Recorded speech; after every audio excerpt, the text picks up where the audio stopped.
Hello everyone, welcome to today's live lecture.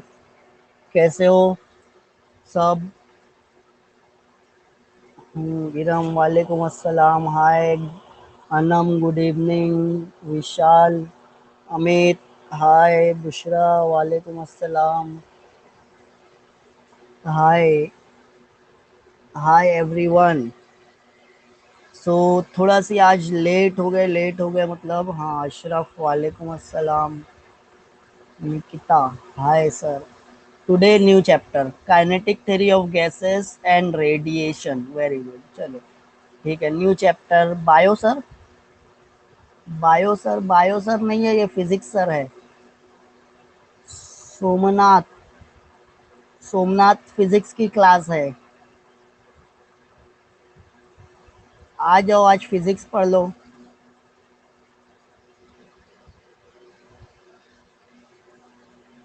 Okay, so my name is Abdullah Momin, my qualification is MSc BEd. इस group में daily 4 बजे live lecture होता है physics का, class 12 physics. और यहाँ पे हम kinetic theory of gases and radiation पढ़ने वाले हैं। आज हम ये चैप्टर स्टार्ट कर रहे होंगे। तो जब भी कोई चैप्टर स्टार्ट करते हैं तो थोड़ा सा तुम्हारा माहौल बनाने के लिए इंट्रोडक्शन देना पड़ता है। तो यहाँ पे सबसे पहले तो हम इंट्रोडक्शन देखने वाले हैं। उसके बाद pressure of an ideal gas equation, ideal gases जो कंटेनर में इनक्लोज किए हैं, तो वो कंटेनर की वॉल पे कितना प्रेशर एग्जर्ट करते हैं उसकी हम इक्वेशन निकालेंगे। उसके बाद हम रूट मीन स्क्वायर मतलब RMS स्पीड निकालने वाले हैं। रूट मीन स्क्वायर, तो यही से इसको हम RMS बोलते हैं। RMS का फुल फॉर्म क्या है? RMS का फुल फॉर्म है रूट मीन स्क्वायर। जब पढ़ेंगे तो और डिटेल में बता दूंगा, पहले स्टार्ट करते हैं इंट्रोडक्शन से। तो kinetic theory of gases,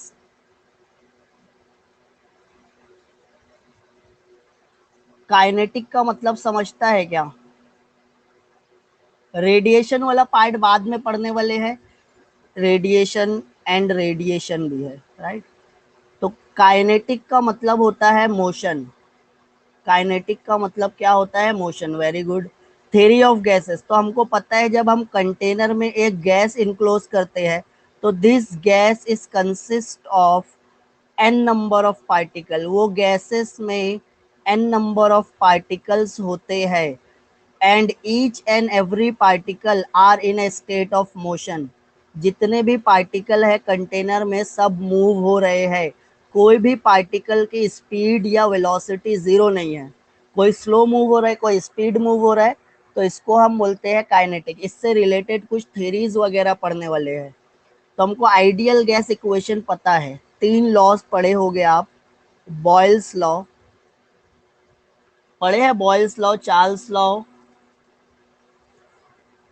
yes और नो, जल्दी से बोलो। Boyle's law, Charles law, Gay Lussac's law. तो बॉयल्स लॉ क्या है हमारा? Volume is inversely proportional to pressure at constant temperature. जब टेम्परेचर मैं कांस्टेंट रखता हूँ, तो प्रेशर और वॉल्यूम में रिलेशन क्या है? प्रेशर और वॉल्यूम, जब भी मैं प्रेशर बढ़ाऊंगा, देखो ये एक बलून है, यहाँ से मैं प्रेशर एक्सर्ट किया, यहाँ से मैं प्रेशर एक्सर्ट किया, मैं प्रेशर क्या करते जा रहा हूँ? इंक्रीज करते जा रहा हूँ। वॉल्यूम क्या होगा? डिक्रीज होगा क्या? तो प्रेशर इंक्रीज करोगे तो वॉल्यूम डिक्रीज होगा, वॉल्यूम अगर इंक्रीज हो रहा है तो प्रेशर डिक्रीज होगा। बट कंडीशन क्या है? टेम्परेचर कांस्टेंट रखना है। फिर उसके बाद चार्ल्स लॉ क्या है? Volume is directly proportional to temperature at constant pressure. Pressure change नहीं होने देना है, प्रेशर ना इंक्रीज होने देना है ना डिक्रीज होने देना है, कांस्टेंट रखना है। तो जैसे ही मैं टेम्परेचर बढ़ाऊंगा तो वॉल्यूम भी इंक्रीज हो जाएगा। पानी उबालने रखते हो क्या? वाटर बॉईल करने रख रहे हो, वाटर बॉईल करने रखते हैं ना।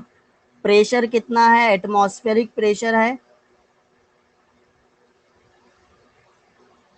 हाँ, तो ये ढक्कन खोल के रखना है, तो ये पानी स्टीम में कन्वर्ट हो जाएगा, water gets converted into gaseous state, gases बन जाएगी स्टीम में, मतलब उसका वॉल्यूम बढ़ गया या कम हो गया। जैसे ही आप टेम्परेचर बढ़ाए तो वो लिक्विड स्टेट से गैसियस स्टेट में कन्वर्ट हो रहा है, बट एटमॉस्फेरिक प्रेशर पे हो रहा है, जो भी हो रहा है एटमॉस्फेरिक। आप ढक्कन ढांक दोगे, इसको क्लोज कर दिए, तो अब प्रेशर अंदर बढ़ने लगेगा। आप चाह रहे हो गैस बाहर नहीं निकले स्टीम, तो प्रेशर, तो ढक्कन खोल के प्रेशर को कांस्टेंट रखते हुए टेम्परेचर बढ़ाना है, तो मैं ढक्कन खोल दूंगा। प्रेशर कहाँ से आ रहा है? ऊपर से आ रहा है। कौन है ऊपर? एटमॉस्फेयर है। तो एटमॉस्फेयर इस पे प्रेशर एक्सर्ट कर रहा था, तो कांस्टेंट था, वॉल्यूम इंक्रीज हो जाएगा। ये पढ़े हो ना?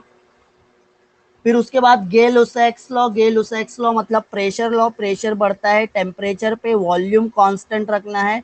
वॉल्यूम कांस्टेंट रखना है मतलब आप कंटेनर को क्लोज कर दिए, टाइटली पैक्ड कंटेनर है।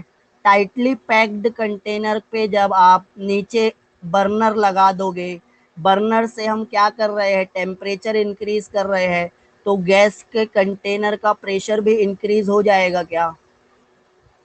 वॉल्यूम चेंज नहीं करने देना है, इसको एक्सपांड होने नहीं देना है। तो यही है, ये तीनों लॉस को हम मिला देते हैं तो P V is equal to N R T मिल जाता है। क्या? P V is equal to N R T. What is P? P is pressure exerted by the gas. What is V? V is the volume of gas. What is N? N is the number of moles. What is R? R is universal gas constant. What is T? T is your absolute temperature. ये gas equation को क्या बोलते हैं? Ideal gas equation. Ideal का मतलब क्या होता है? परफेक्ट, ऐसा। आइडियल का मतलब होता है परफेक्ट। बट हम ये भी तो पढ़ते हैं, नो बडी इज परफेक्ट। आप बोलोगे क्या मैं एकदम परफेक्ट हूँ? हाँ, मैं बोलूंगा क्या मैं एकदम परफेक्ट हूँ? नहीं, कुछ ना कुछ क्या होता है, कमी रहती है, कुछ हमारे लिमिटेशंस है, तो नो बडी इज परफेक्ट। तो आइडियल मतलब परफेक्ट गैस भी नहीं है, there is no such thing.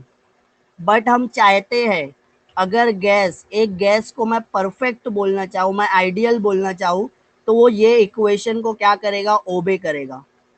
ये इक्वेशन किसके लिए है? आइडियल गैस, जो हमारे नेचर में है, ऑक्सीजन है, नाइट्रोजन है, कार्बन डाइऑक्साइड है। ये सब कौन सी गैसेस है? रियल गैसेस बोलते हैं इनको। ये एग्जिस्ट करती है, रियल गैसेस एक्चुअल में नेचर में एग्जिस्ट करती है। Ideal gas doesn't exist in nature. But हम चाहते हैं कि ऑक्सीजन ऐसा बन जाए, नाइट्रोजन भी ऐसा बन जाए, कार्बन डाइऑक्साइड भी ऐसा बन जाए। हम चाहते हैं कि ये ऐसा बनाना चाहते हैं, बट अभी तक बना नहीं पाए हैं। तो अगर आइडियल गैस इक्वेशन रहेगी तो ये रहेगी इक्वेशन। अब यहाँ पे ना कुछ रिलेशंस होता है। एन क्या है? नंबर ऑफ मोल। इसको हम कैसे लिखते हैं? Mass of the gas upon molar mass. Mass upon molar mass. Molar मास मतलब अगर 1 मोल लिए गैस का तो उसका कितना मास रहेगा? अगर मैं ऑक्सीजन लिया हूं 1 मोल, तो उसका मास कितना रहेगा? उसको हम मोलार मास बोलते हैं। Mass of a 1 mole of a gas is called as molar मास।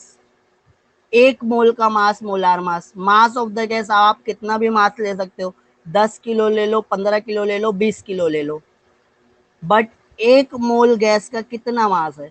तो mass of the gas molar mass number of मोल बताएगा। जैसा कि मैं बोल रहा हूँ गैस का मास है 50 kg। कंसीडर करो, हाँ, ये मैं नंबर याद नहीं रखना है।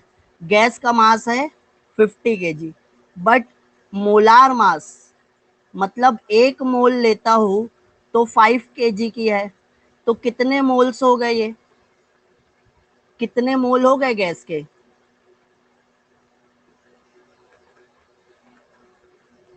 10। तो mass upon molar mass is equal to number of mole. समझ में आ रहा है? टोटल मास है मेरे पास 50 kg, बट 1 किलो लेता, अरे सॉरी 1 मोल लेता तो उसका मास रहता 5 kg।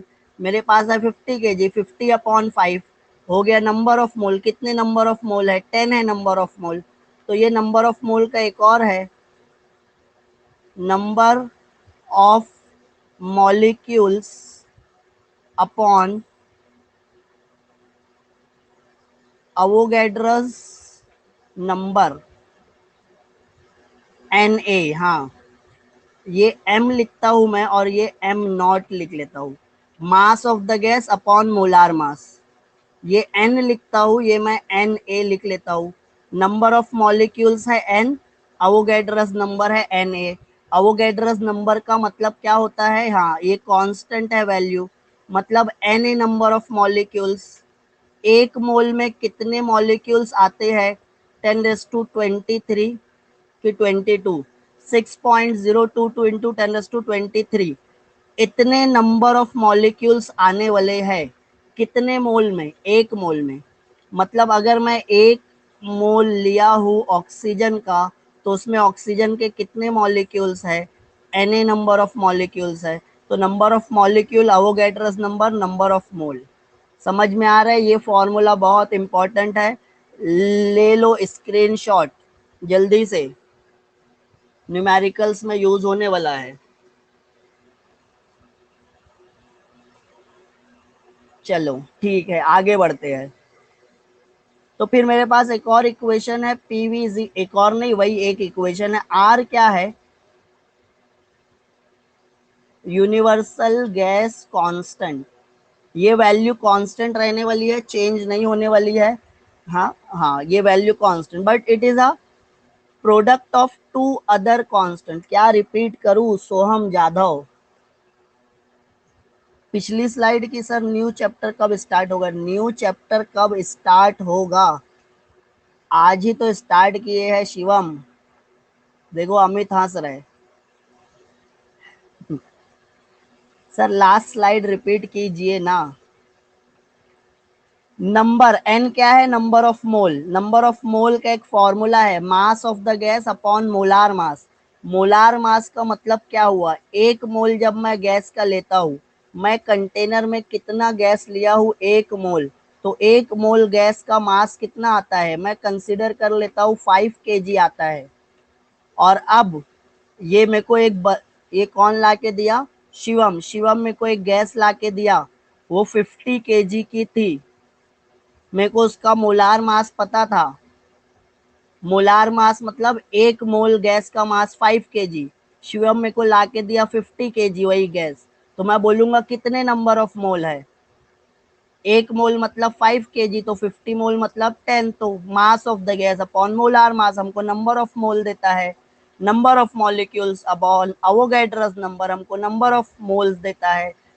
अवोगैड्रस नंबर का मतलब क्या होता है? इतने मॉलिक्यूल्स होते हैं, कहाँ पे होते हैं? 1 मोल ऑफ गैस में होते हैं। 1 मोल ऑफ गैस में कितने मॉलिक्यूल्स होते हैं? 6.022 इंटू 10⁻23। मैं लिया हूँ 1 मोल ऑफ ऑक्सीजन, तो उसमें ऑक्सीजन के कितने मॉलिक्यूल्स है? तो उसमें ऑक्सीजन के 6.022 इंटू 10⁻23 मॉलिक्यूल्स है। समझ में आ रहा है? समझे क्या? तो अगर मैं 10 मोल लिया ऑक्सीजन का, तो 10 मोल में कितने मॉलिक्यूल्स होंगे? 1 मोल में इतने, तो 10 मोल में कितने? 1 मोल में इतने, तो 10 मोल में कितने? क्या करोगे? 10 से मल्टीप्लाई करोगे, ये 23 का 24 हो जाएगा। समझ में आ रहे हैं ना? तो ये 1 मोल में इतने मॉलिक्यूल्स होते हैं। 10 मोल में कितने मॉलिक्यूल्स? अब मेरे पास इतने मॉलिक्यूल्स नहीं है, मेरे पास कम है मॉलिक्यूल। हाँ, तो नंबर ऑफ मॉलिक्यूल्स को कैसे पता चलेगा? Number of mole multiply by Avogadro's number. ये यहाँ पे जाने वाला है, number of mole is equal to n upon Na। समझ में आ रहा है? आगे बढ़ू क्या? अरे यू टीच वेरी वेल। अच्छा, निकिता को अच्छा लग गया लेक्चर। अरे अभी तो इंट्रोडक्शन है, अभी आगे, अभी तो कुछ पढ़ाया नहीं हूँ। ये सब तुम लोग केमिस्ट्री में पढ़ते हो ना। देखो 15 मिनट निकल गया फिजिक्स के लेक्चर का और अपन केमिस्ट्री में ही पढ़े हैं अभी, मतलब फिजिक्स तो अभी स्टार्ट भी नहीं हुआ। ठीक है चलो। PV is equal to NRT, ये इक्वेशन अब नहीं समझाना पड़े I hope. This is your ideal gas equation. R है यहाँ पे यूनिवर्सल गैस कांस्टेंट, ओल्ड ही है। हाँ हाँ, वो सब ना टाइम टेबल गड़बड़ चल रहा है बेटा।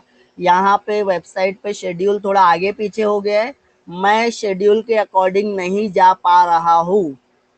समझ में आ गया? सब गलती अब्दुल्ला सर के। अब्दुल्ला सर शेड्यूल को फॉलो नहीं कर पा रहे हैं, कभी चैप्टर खत्म हो जाता है, कभी ये। सर फास्ट हो आप? हाँ ये फास्ट हो गया मैं, क्योंकि पिछले महीने सब गड़बड़ थी, यही से ये महीने क्या किया, मैं थोड़ा सी टाइम टेबल स्लो सेट किया। Let's jump to the topic. Topic पे जंप करते हैं। जो आज है, जो अभी है वो पढ़ लेते हैं, जो पहले था या जो आने वाला है वो नहीं पढ़ते। काइनेटिक थ्योरी, काइनेटिक थ्योरी में हम स्टार्ट किए हैं। आर है यूनिवर्सल गैस कांस्टेंट, ये दो कांस्टेंट का प्रोडक्ट है, के बी और एन ए। जब मैं ये के बी भी एक कांस्टेंट है, एन ए तो अब अवोगैड्रस नंबर है, ये दोनों को मल्टीप्लाई करूंगा तो मेरे को आर मिलेगा। व्हाट इज के बी? के बी भी एक कांस्टेंट है, ये साइंटिस्ट था बोल्ट्जमैन, तो ये बोल्ट्जमैन कांस्टेंट बोलते हैं हम इसको। Getting it? हाँ, के बी को हम बोल्ट्जमैन कांस्टेंट बोलेंगे। और आर जो यूनिवर्सल गैस कांस्टेंट है, उसका एक और फॉर्मूला है, तो ये याद रखना है कि number of mole is equal to mass upon molar mass, number of mole is equal to number of molecules upon Avogadro's number, ये याद रखना है। R is equal to K B N A, ये याद रखना है। सब याद रखना है, मतलब याद रखना है। समझ में आ गया आगे बढ़ने का? चलो moving to the next part, that is pressure. हाँ बीच में बहुत कुछ है आपके टेक्स्ट बुक में, but we are moving according to the deleted portion. Deleted portion के हिसाब से है, जो नहीं आने वाला है वो पढ़ना क्यों, बट वो पढ़ाना पड़ता है। Pressure of ideal gas, pressure of ideal gas, pressure of ideal gas का मतलब क्या है? जब आप एक कंटेनर लिए हो, आप क्या किए हो, एक कंटेनर लिए हो, कंटेनर में गैस इनक्लोज किए हो, तो वो गैस कंटेनर के वॉल पे प्रेशर एक्सर्ट करेगी क्या? यस और नो?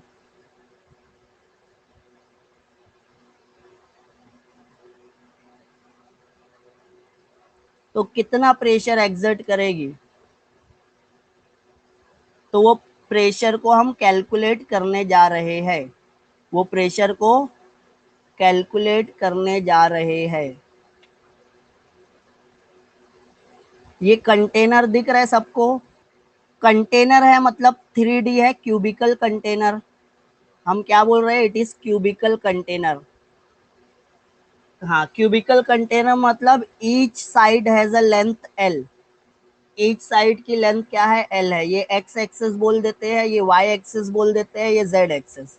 एक्सेस फिक्स नहीं होता, एक्स वाई जेड आप कहीं भी लिख सकते हो, तो ये मैं लिख दिया X axis, Y axis, Z axis. This gas consist of N number of molecules, ये गैस के अंदर कितने मॉलिक्यूल्स है, एन नंबर ऑफ मॉलिक्यूल्स है। एम क्या है, mass of each gas molecule, एक एक मॉलिक्यूल का मास। सेम ही गैस है, अगर गैस सेम है तो उसके हर मॉलिक्यूल का मास भी सेम होगा। सबका मास क्या है, एम। तो total mass of the gas क्या हो जाएगा, एम इंटू एन होगा क्या, टोटल मास।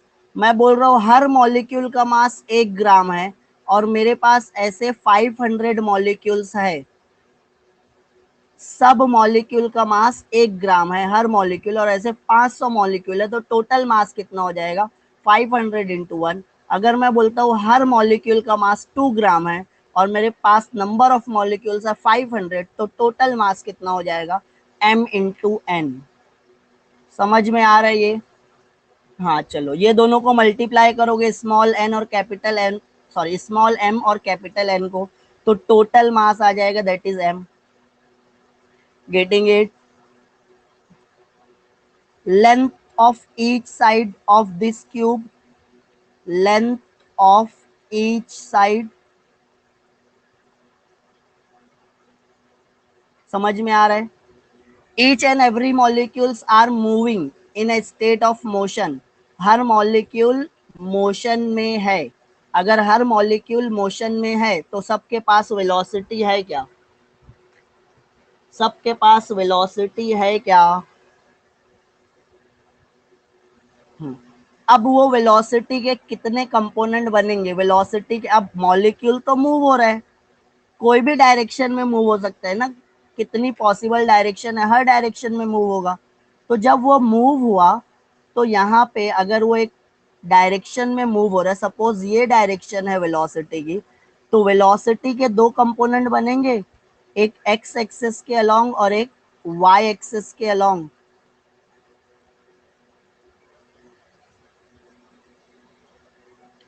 वेलोसिटी के 2 कंपोनेंट बनेंगे और हम क्या लिखेंगे, velocity v is equal to V X plus V Y. ये दोनों को ऐड करोगे तो ये रिजल्टेंट आता है law of parallelogram of vector. दो एडजेसेंट वेक्टर है, दोनों को ऐड किए तो रिजल्टेंट वेक्टर आ गया। तो यहाँ पे हमारे पास 2 एक्सेस नहीं, हमारे पास 3 एक्सेस है, X axis, Y axis, Z axis. कितने एक्सेस है? 3 एक्सेस है। तो मैं लिखता हूँ velocity is equal to V X plus V Y plus V Z. Velocity के 3 कंपोनेंट होंगे। वी एक्स एक्चुअल में है क्या? एक्स एक्सेस के along velocity V X, Y axis के अलोंग वेलोसिटी वी वाई। तो यहाँ पे अब देखो, अगर एक मॉलिक्यूल सिर्फ एक्स एक्सिस के अलोंग मूव हुआ, उसकी initial position x1, final position x2, Y axis पे इनिशियल और फाइनल सेम है क्या? वाई एक्सिस पे उसकी पोजीशन चेंज हुई,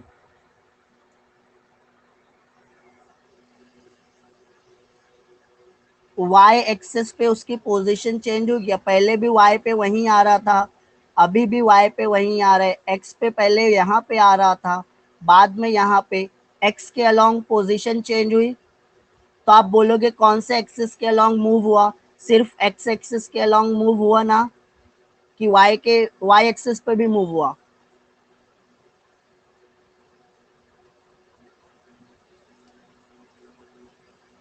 Y axis too, Y axis पे कितना मूव हुआ चलो बताओ? वाई एक्सिस पे अगर मूव हुआ है तो कितना मूव हुआ है? Hamid and Lokesh, Hamid and Lokesh ये दोनों भाई एक साथ लेक्चर अटेंड करते हैं क्या? नहीं मूव हुआ। ये इनिशियल पोजीशन है, ये फाइनल पोजीशन है। मॉलिक्यूल कौन से एक्सिस के पैरेलल मूव हो रहा है? एक्स एक्सिस के पैरेलल मूव हो रहा है क्या? जब एक्स एक्सिस के पैरेलल मूव हुआ तो इनिशियल पोजीशन एक्स एक्सिस पे x1 थी, फाइनल पोजीशन x2 थी, बट वाई एक्सिस पे उसकी पोजीशन चेंज हुई क्या? वाई एक्सिस पे मोशन नहीं हुआ तो वाई एक्सिस वाली वेलोसिटी 0 रहेगी, बट एक्स एक्सिस पे मूव हुआ तो वो कुछ ना कुछ वेलोसिटी रहेगी। तो इफ, देखो मेरे पास वेलोसिटी के कितने कंपोनेंट है? 3 कंपोनेंट है। If molecule is moving along x direction only, molecule कौन सी डायरेक्शन में मूव हो रहा है? सिर्फ एक्स डायरेक्शन में मूव हो रहा है। तो जो y एक्सिस वाली वेलोसिटी है वो 0, जो z एक्सिस वाली वेलोसिटी है वो 0। तो वेलोसिटी अब कितनी हो गई, सिर्फ v x के अलोंग मिली क्या, यस और नो?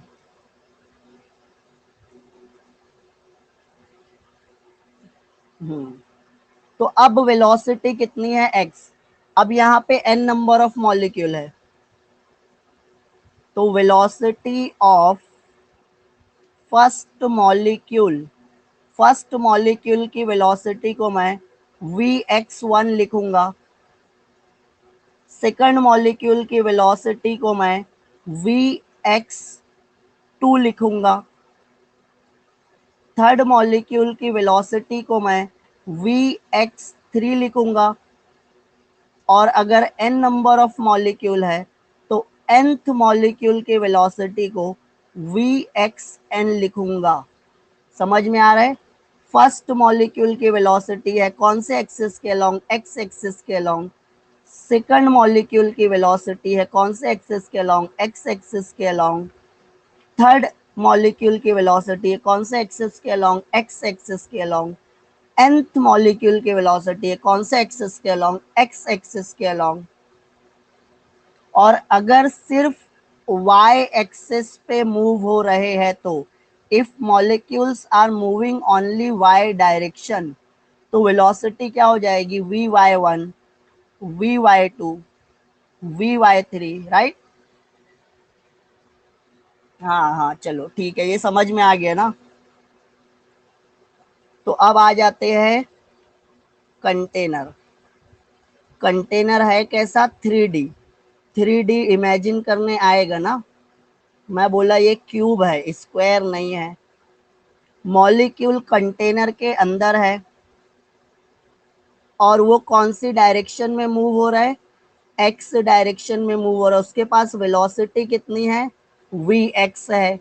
वो जाके ये सामने वाली wall A B C D, ये वॉल को हिट करेगा क्या। अच्छा इसका मास कितना है, इसका मास है m1। m ले लेते हैं, m1 नहीं लेंगे, सबका मास सेम है ना, तो मैं इसका मास m लूंगा। ये m मास है, इसकी वेलोसिटी है v, तो सामने वॉल को जाके हिट करेगा। हाँ कोलिजन होगा, और कोलिजन कौन सा होगा, elastic. Elastic collision, elastic collision का मतलब क्या है, काइनेटिक एनर्जी कांस्टेंट, मतलब एनर्जी लूज नहीं करने वाला है। जितनी काइनेटिक एनर्जी सिस्टम की पहले थी उतनी रहने वाली है, काइनेटिक एनर्जी कांस्टेंट रहेगी। हाँ वे घूमते ही रहेगा, वेरी गुड, हमें को सब पता है, वो पढ़ चुका है।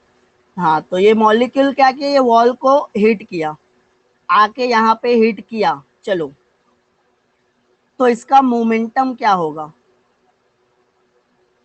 Initial momentum p1 m vx1, ऐसा लिखूंगा क्या, मास इनटू वेलोसिटी। फिर वो हिट करने के, जब हिट किया तो वॉल मूव हो गई क्या।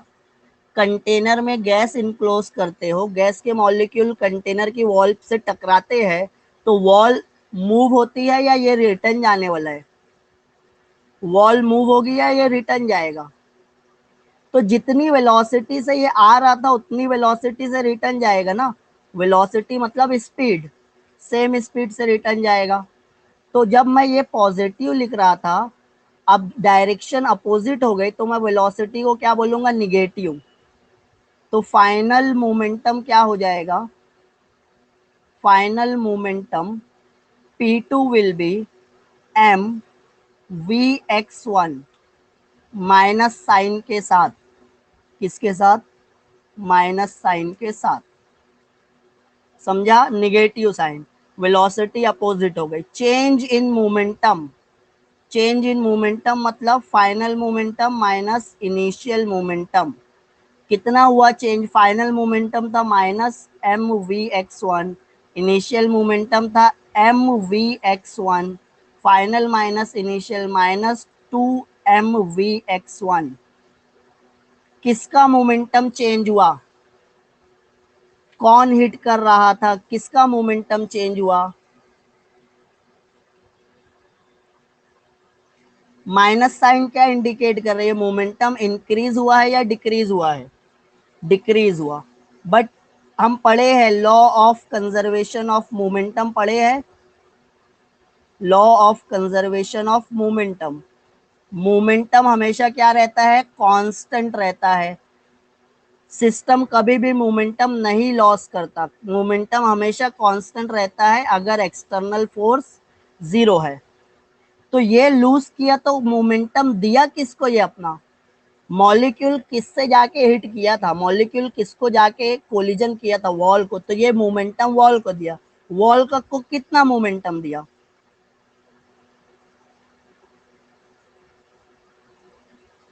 इतना मोमेंटम वॉल का इंक्रीज हो गया। मॉलिक्यूल का इतना मोमेंटम डिक्रीज हुआ तो वॉल का इतना मोमेंटम इंक्रीज होगा। तो चेंज इन मोमेंटम को मैं क्या लिखूंगा कि मोमेंटम जो चेंज हुआ है वो 2mvx चेंज हुआ है। चेंज इन मोमेंटम समझ में आ रहा है, this is your change in momentum 2mvx। अब ये चेंज इन मोमेंटम क्यों पढ़ रहे हैं, क्योंकि हमको पता है rate of change of momentum is equal to force. Force का फॉर्मूला पता है ना, न्यूटन सेकंड लॉ से आता है ये। कहाँ से, न्यूटन सेकंड लॉ क्या बोलता है कि rate of change of momentum क्या है, फोर्स है। तो इसको मोमेंटम चेंज करने कितना टाइम लगा, तो during in between two successive collision इसका मोमेंटम चेंज हुआ। यहां से स्टार्ट किया था, गया, इसको हिट किया, रिटर्न आया। तो जब वो रिटर्न आया तो उसका मोमेंटम चेंज हो चुका था क्या,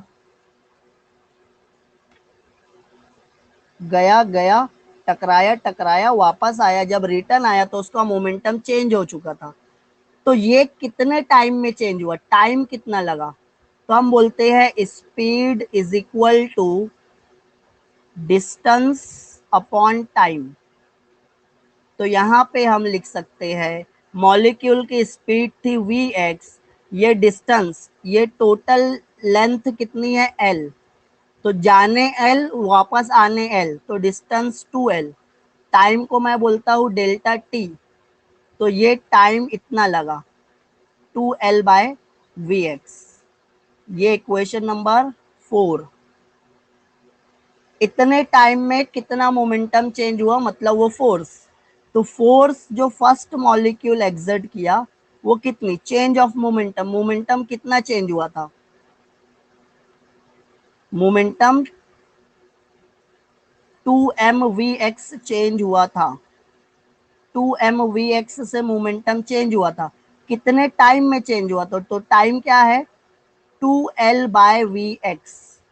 denominator of the denominator becomes numerator, vx ऊपर आएगा तो उसको एक और vx मिलेगा, तो ये हो जाएगा vx² अपॉन 2l, 2 कैंसल हो जाएगा, तो mvx²/l। हाँ पॉजिटिव लेंगे, सिर्फ हमको चेंज देखना है। तो पॉजिटिव और निगेटिव साइन बेसिकली क्या इंक्रीज कर रहा, हाँ देखो ये चेंज इन मोमेंटम, क्या है ये चेंज। अगर निगेटिव लिखता हूँ तो मतलब वो मोमेंटम लूज कर रहा है, अगर पॉजिटिव लिखता हूँ मतलब वो मोमेंटम गेन कर रहा है। बट मैं बोला सिर्फ चेंज, कितना चेंज हुआ वो बताओ, मेरे को ये नहीं पता करना है कि वो गेन किया है या लूज किया है, वो अपने समझने के लिए है, वो अपने समझने के लिए है।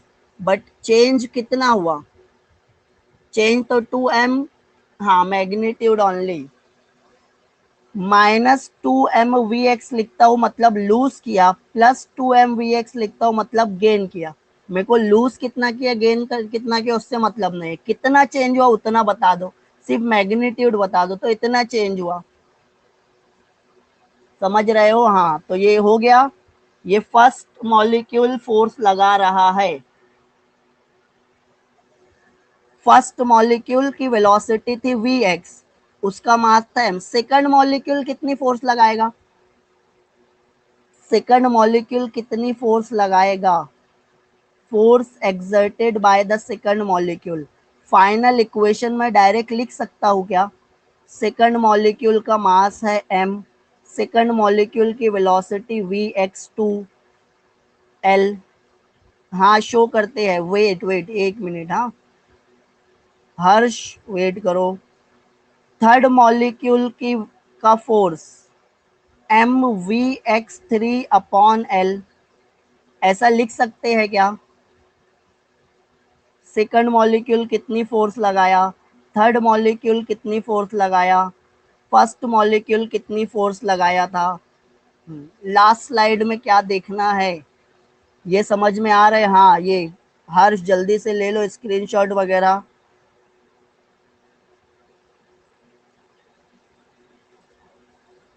अब देखो यहां से जो स्टार्ट हुआ था ना फर्स्ट मॉलिक्यूल, वो भी हिट किया, यहाँ से स्टार्ट हुआ था सेकंड, वो भी हिट किया, यहाँ से स्टार्ट हुआ था थर्ड, वो भी हिट किया, यहाँ से स्टार्ट हुआ था फोर्थ, वो भी हिट किया, यहाँ से स्टार्ट हुआ था फिफ्थ, वो भी। सब जा जाके फोर्स लगा रहे हैं, सब जाके वॉल को हिट कर रहे हैं। तो टोटल फोर्स कितनी हो गई, total force Fx1 Fx2 Fx3 सबको ऐड करोगे क्या। हाँ हाँ हाँ बस बस बस। Total force along x direction Fx1 Fx2 कहाँ तक रहेगा, Fxn तक रहेगा। और Fx क्या बोलते हैं, mvx1/l mvx2/l up to mvxn/l। समझ में आ रहा है। m/l को कांस्टेंट ले लेते हैं, vx1 plus vx2 up to vxn। समझ में आ रहा है। Total force along X axis, got it. अच्छा ये तो फोर्स आ गई, ये फोर्स आ गई। प्रेशर हमको फाइंड आउट करना है, तो प्रेशर और फोर्स में कुछ रिलेशन है क्या, प्रेशर और फोर्स में कुछ रिलेशन है क्या।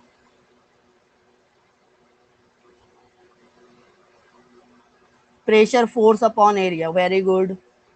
तो देखो ये जो सामने जो वॉल है ना, कौन सी वॉल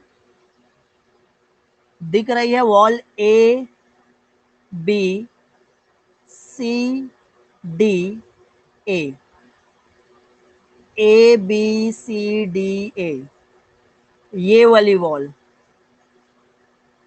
ये वॉल का एरिया कितना है, एल स्क्वायर है क्या। यस। तो pressure is equal to force upon area. Force, area को तो मैं पहले एल स्क्वायर लिख लेता हूँ, एरिया डिनोमिनेटर में L square, ml vx1 vx2 up to vxn। L square और एल क्या हो गया, एल क्यूब, तो m/l³ vx1 vx2 plus up to vxn। समझ में आ रहा है। ये प्रेशर है, समझा क्या। सर वी स्क्वायर होना चाहिए ना, वी स्क्वायर कहाँ से आएगा, कहाँ पे था वी स्क्वायर, एक मिनट रुको। हाँ हाँ हाँ ये दिमाग, सही सही बोले शेख बुशरा, वेरी गुड बेटा। सर की गलती निकालने लगे तुम लोग, चलो अच्छी बात है, थैंक यू थैंक यू, अभी सब इक्वेशन गड़बड़ हो जाती। तो ये देखो ये वी एक्स स्क्वायर था, तो यहाँ भी स्क्वायर आएगा, यहाँ भी स्क्वायर आएगा, थोड़ा सी गड़बड़ हो गई। इतना कंसीडर कर सकते हो क्या, square square square square square square square square square, चलेगा, समझ में आ रहा है सबको। सर ये स्क्वायर कहाँ से आ गया, हाँ तो स्क्वायर मिस कर दिए थे, वो फिर से लिख लिए, समझा ये। हाँ उसके लिए सॉरी, चलते हैं आगे बढ़ते हैं। आगे बढ़ने का। ये प्रेशर कौन सी वॉल पे एग्जर्ट किया? ये वाली वॉल दिख रही है, ये वाली वॉल पे एग्जर्ट किया है। हाँ, अब मेरे को ये बताओ, अगर मैं एक्स एक्सेस वाली वॉल पे वही प्रेशर है, वाई एक्सेस वाली वॉल पे भी सेम प्रेशर रहेगा क्या? जेड एक्सेस वाली वॉल पे भी सेम प्रेशर रहेगा क्या? हर एक्सेस पे सेम प्रेशर रहेगा या अलग अलग?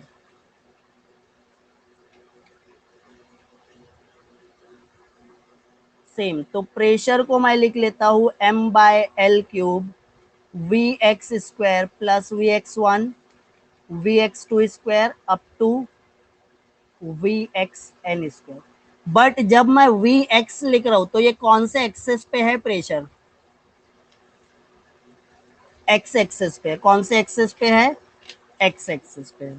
तो मेरे को Vx हटाना है, मेरे को Vx हटाना है। तो मैं बोलूंगा वेलोसिटी जो है, नेट वेलोसिटी, वो Vx plus Vy plus Vz होता है, और इसका मैग्नीट्यूड होता है square root of Vx² plus Vy² plus Vz²। समझ में आ रहा है?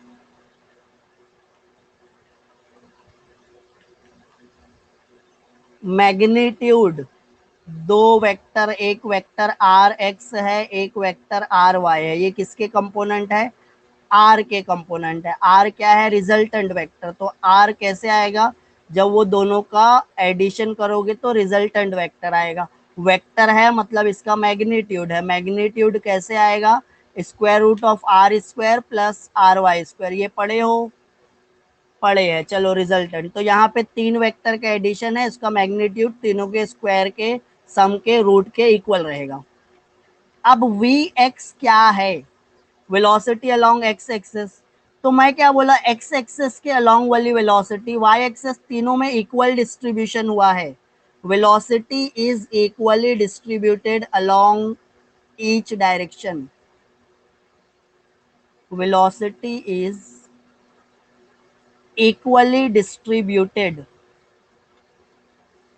मतलब Vx भी सेम रहेगा, Vy भी, कहीं कम ज्यादा नहीं है। हर जगह हम इंसाफ किए हैं।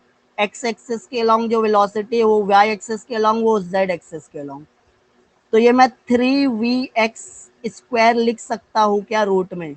ये Vx, इसको भी मैं Vx² लिखूंगा, इसको भी मैं Vx² लिखूंगा। तो कितना Vx² हो गया? 3Vx² हो गया। मैं स्क्वायरिंग कर देता हूँ दोनों साइड, तो V² is equal to 3Vx²।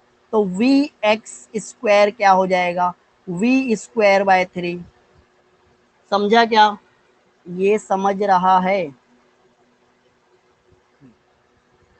Okay. यहाँ पे बट देखो, हमारे पास Vx नहीं है, हमारे पास Vx1 Vx2 Vx3 है। ये total velocity, average velocity along X axis. तो क्या हुआ है? फर्स्ट मॉलिक्यूल की वेलोसिटी का स्क्वायर प्लस सेकंड मॉलिक्यूल की वेलोसिटी का square plus up to nth molecule की वेलोसिटी का square divided by n is equal to Vx आया है।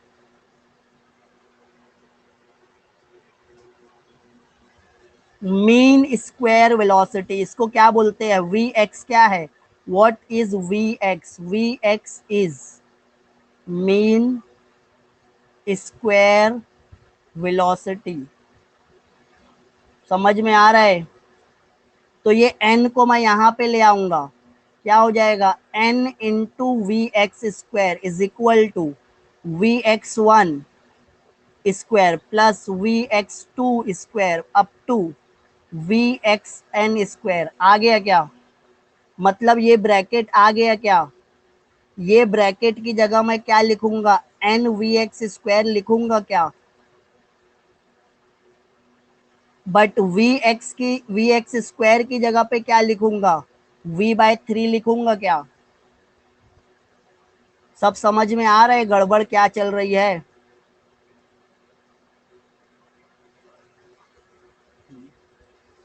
तो pressure is equal to, pressure हो गया m/l³, ऐसे ही रहेगा। तो मैं लिख लिया m/l³। बट मैं ब्रैकेट सॉल्व करने के बाद क्या मिला, ब्रैकेट सॉल्व करने के बाद मेरे को मिलता है, ब्रैकेट सॉल्व करने के बाद n into V X square मिलता है। तो मैं ब्रैकेट की जगह क्या लिखूंगा, मैं ब्रैकेट की जगह लिखूंगा n into V X square. But V X square क्या है, v²/3 है। तो वी एक्स स्क्वायर को मैं क्या लिखूंगा, v²/3। समझा ये। और ये जो l³ है ये क्या है, वॉल्यूम है। तो प्रेशर क्या हो जाएगा, mv/n v²/3। छोटा v बड़ा v, कंफ्यूज हो रहे हो क्या।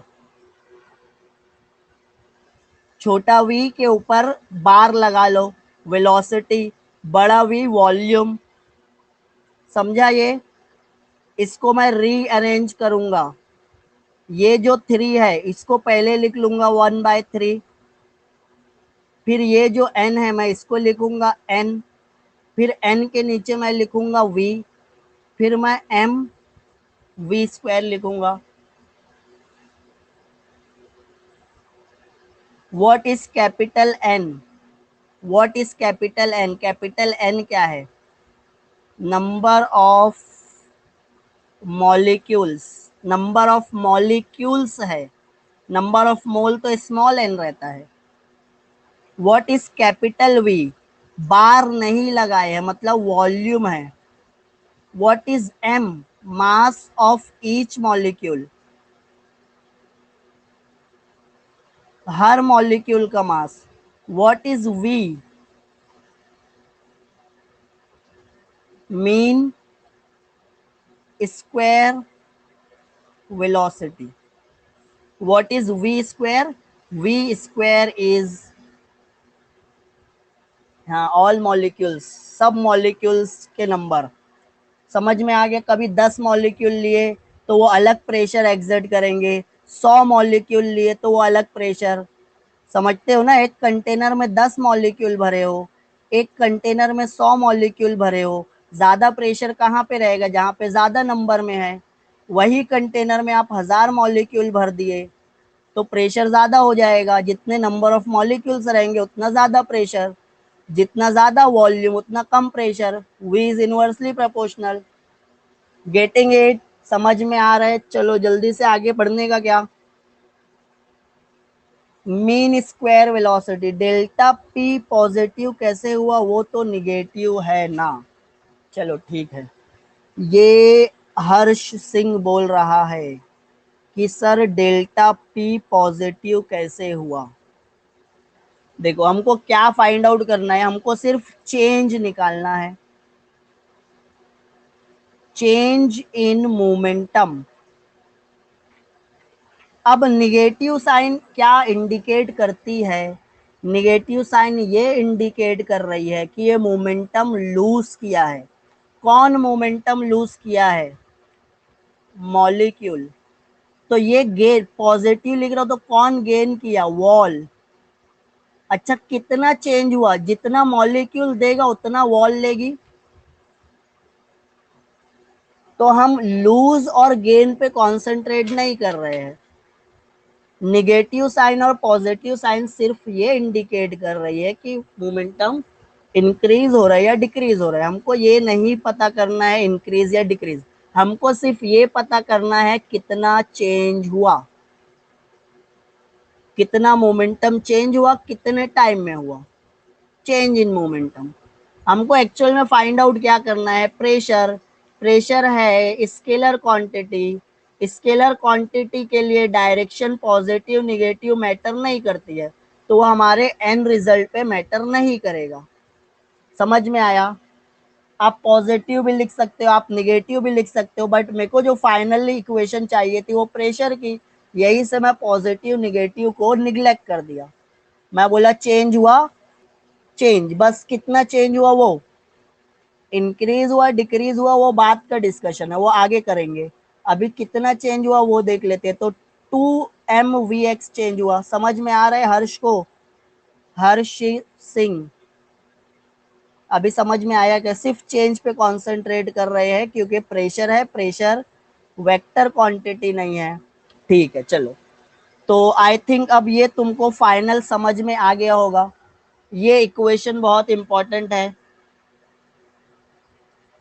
आगे बढ़ू? आगे बढ़ने का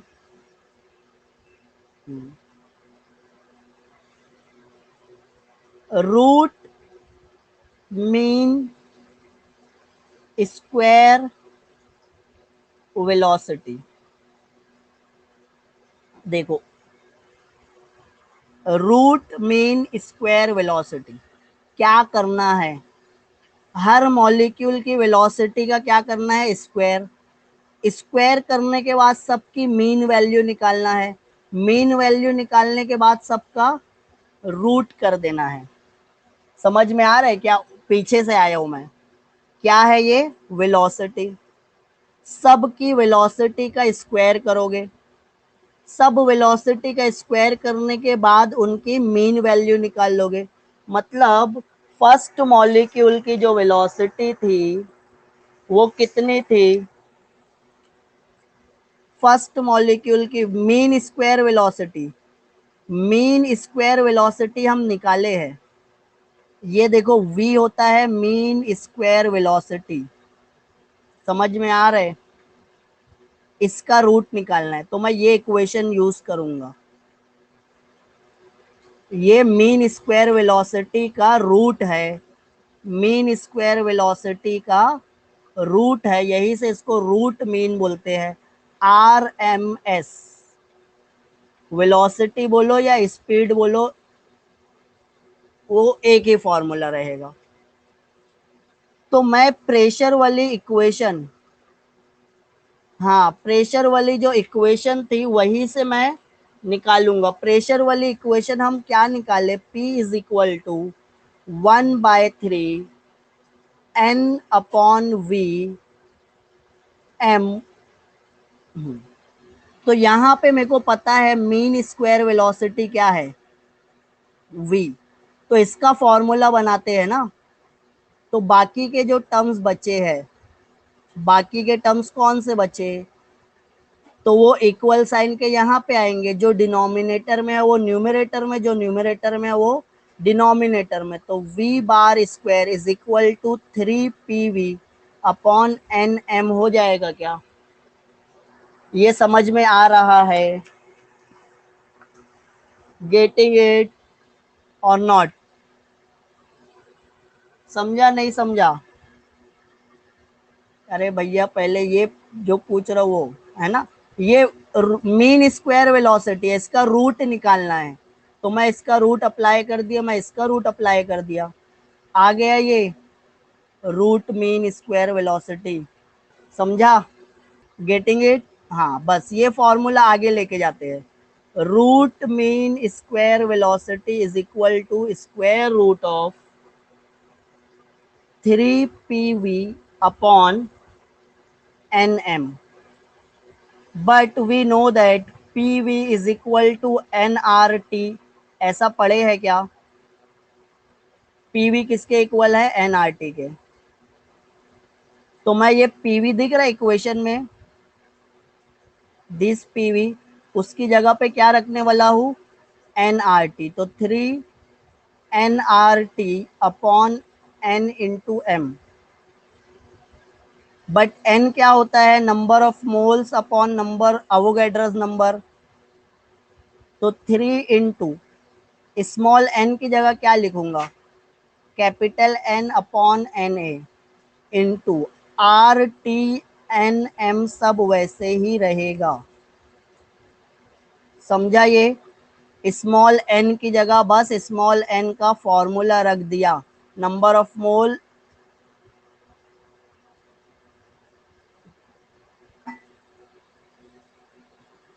सर अगर एग्जाम में फाइंड करने बोला देखो डेरिवेशन ना प्रेशर का ही आता है, और ये जो फॉर्मूला पढ़ रहे हैं इस पे न्यूमेरिकल्स आएंगे। तो ये n और ये n कैंसल हो गया, 3RT। क्वेश्चन बैंक डिस्कस करेंगे बेटा, क्या कैसे पूछता है ना, वो लास्ट में होता है। Na इंटू m, ये समझ में आ रहा है। What is m? What is m? Number of molecule. 100 molecules है। कितने हैं? 100। What is Na? हाँ, Na इंटू m क्या होता है? Na इंटू m क्या होता है? Number of molecules into Avogadro's number. देखो एक फॉर्मूला और पढ़े थे, मास अपॉन मोलार मास। ऐसा पढ़े थे क्या, मास अपॉन मोलार मास? तो मोलार मास यहाँ पे चले जाएगा, M not is equal to capital M upon N. Molar mass क्या होता है? Mass upon N. समझ में आ रहा है ये? अब देखो ये इक्वेशन से आ जाएगा, मेरे पास है √V0² is equal to 3RT। Number of mole, mass of each molecule, ये टोटल m होता है क्या? n अपॉन m हो रहा है। Number of mole, mass of each, sorry, number of molecule, mass of each molecule, total mass of the gas. इससे पहले कहाँ पे लिखे थे? एक मिनट, एक मिनट, आएगा आएगा, बहुत पीछे चले गया है, बहुत पीछे। हाँ ये देखो, total mass of the gas, number of molecule, mass of each gas molecule, total mass हो जाता है। तो फिर मैं क्या किया,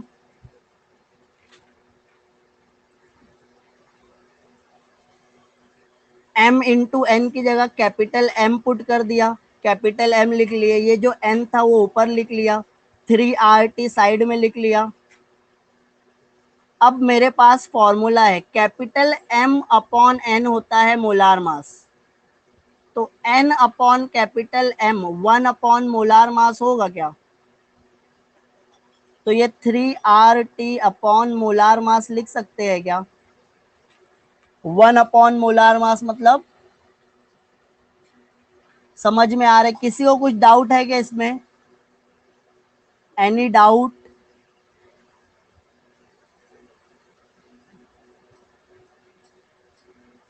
गॉट इट? समझ गया? तो एक ये फॉर्मूला है आपका, रूट मीन स्क्वायर वेलोसिटी है, क्या है ये? Root mean square velocity. याद रहेगा फॉर्मूला? कुछ डाउट है क्या?